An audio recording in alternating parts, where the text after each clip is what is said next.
Taigi, mano nuomonė, kodėl dauguma žmonių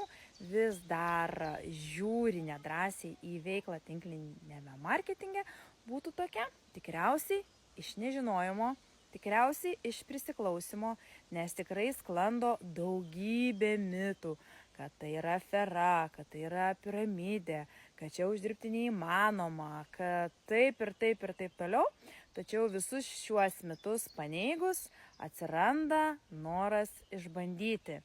Ir visiems rekomenduoju, jeigu kyla bent menkiausia mintis, kad galbūt aš galėčiau irgi tuo užsiimti, kad galbūt galėčiau irgi pabandyti šią veiklą, tai rekomenduoju drąsiai to imtis, nes kai turėsi savo asmeninę patirtį, asmeninę nuomonę apie tokio pobūdžio verslą, tik tada drąsiai galėsi teigti, kas tai per daiktas, kas tai per veikla ir kodėl jį tau tinka arba netinka. Kitas dalykas, daugumai įsivaizduoja, kad čia yra labai viskas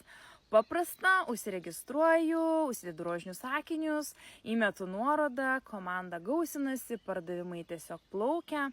Irgi ateina galbūt iš to, kad daugelis tai bando prisivilioti į savo komandą, sakydami, kad čia beveik nieko nereikės daryti, kad čia viskas labai paprasta ir taip toliau. Žinoma, ši veikla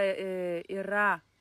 paprasta, bet nelengva. Todėl aš iš karto perspėju, kad norintys pasiekti rezultatų, čia turi dėti tikrai daug pastangų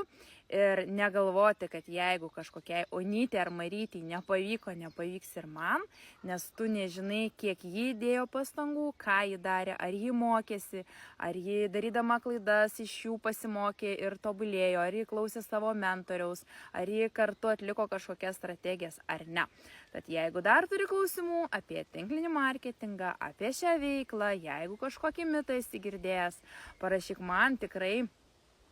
pasidalinsiu savo patirtimi, savo įžvalgomis ir tikiu, kad tuos mitus mes sutraiškę galėtume kartu pasiekti daug daugiau, negu tik žiūrėti, kaip aš kažkadaise sukioti pirštai tuos, kurie tuo užsiema, ir netikėti, įsitikinti pačiam, kad visgi tai yra įmanoma, jeigu darai, jeigu tuo tiki ir jeigu tai tampa tavo gyvenimo būdu.